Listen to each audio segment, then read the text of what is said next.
નમસ્કાર મિત્રો, આજના વિડીયોમાં આપણે જોઈશું સત્રનો લાભ. તમામ શિક્ષકો, મુખ્ય શિક્ષકો, કોલેજના પ્રોફેસર્સ તમામ માટે જાણવા જેવી રસપ્રદ માહિતી છે. એમાં આપણે જોઈશું ક્યારથી સત્રનો લાભ મળવાનું શરૂ થયું, સત્રનો લાભ લેવા માટે શું કરવું, કયા કયા કર્મચારીઓને આ લાભ મળે છે, મુખ્ય શિક્ષક એચટાટ જે પ્રાથમિક શાળાના છે એમના જે પ્રશ્ન છે તે, સત્રના લાભ સમયે કયા કયા ભથ્થા મળે, કયા કયા બંધ થઈ જાય છે, કોલેજના કર્મચારીઓને સત્રનો લાભ મળે તો એમની જે સત્રના લાભની તારીખ કઈ છે, કેમ અલગ છે, અને વર્ગ 4ના જે કર્મચારીઓ છે એમને સત્રનો લાભ મળે છે કે નહીં, એ તમામ બાબતો આપણે આ વિડીયોમાં જોઈશું. વિડીયો અંત સુધી જોવા નમ્ર વિનંતી છે.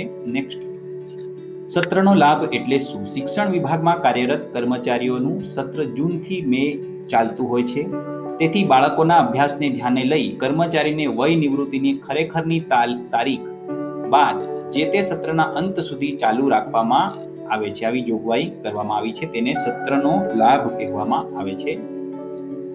સત્રનો લાભ લેવા માટે શું કરવું પડે છે? તો સત્રનો લાભ લેવા માંગતા કર્મચારીએ 58 વર્ષ પૂરા થવાના 1 માસ અગાઉ પોતાની કચેરીમાં અરજી કરવાની રહે છે. પ્રાથમિક શિક્ષકોએ તાલુકા પ્રાથમિક શિક્ષણાધિકારીશ્રીને અરજી કરવાની રહે છે. નેક્સ્ટ, ક્યારથી આ શરૂ થયું? તો ઈસવીસન 1988 થી આ બાબતનો નાણાં વિભાગે અને શિક્ષણ વિભાગે ઠરાવ કરેલો હતો. ત્યારબાદ એમાં સુધારો કરવામાં આવ્યો 1990માં. એ અહીં આપણે બતાવ્યો છે. એ પરિપત્રનો ક્રમાંક તમારે જોઈએ તો અહીંથી મળી શકે છે. જન્મ તારીખ મુજબ નક્કી થાય તે આપણે જોઈએ તો જો કર્મચારીનો જન્મ નવેમ્બર, ડિસેમ્બર, જાન્યુઆરી, ફેબ્રુઆરી, માર્ચ, એપ્રિલ અને મે માસમાં થયો હોય તો 31મી મે સુધી સત્રનો લાભ મળે છે.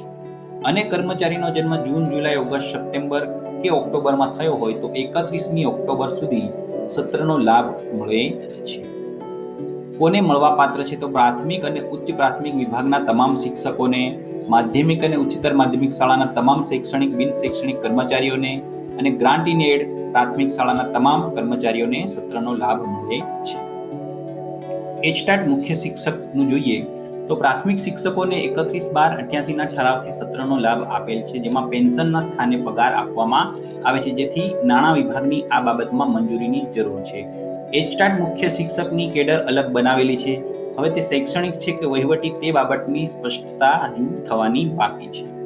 મુખ્ય શિક્ષકો માટે નાણાં વિભાગમાં પેન્શનના સ્થાને તેટલા માસનો પગાર આપવા બાબતનો ઠરાવ જે નીતિ વિષયક નિર્ણય છે તેના કારણે હજુ આ સ્પષ્ટતા નથી, જે હવે થઈ શકે છે. નેક્સ્ટ, શૈક્ષણિક સંસ્થાઓના વર્ગ 4ના કર્મચારીઓ બાબત જોઈએ તો ગ્રાન્ટેડ પ્રાથમિક તથા માધ્યમિક અને ઉચ્ચતર માધ્યમિક શાળાઓમાં વર્ગ 4ના કર્મચારીઓ હોય છે તેઓને વય નિવૃત્તિ 60 વર્ષની ઉંમરે થાય છે. તેઓને પણ સત્રનો લાભ મળે છે.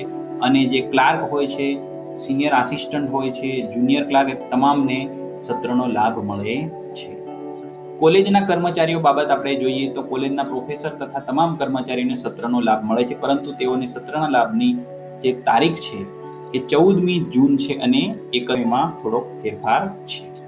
પગાર તથા કપાત તથા લાભ જોઈએ તો કર્મચારીને જે પગાર લાગુ પડતો હતો તે જ મુજબ સત્રનો લાભ પગાર મળતો રહે છે, પરંતુ વધારાનો સમય, ઇજાફો, પેન્શન કે નિવૃત્તિના કોઈ પણ લાભ માટે ગણતરીમાં લેવાશે નહીં.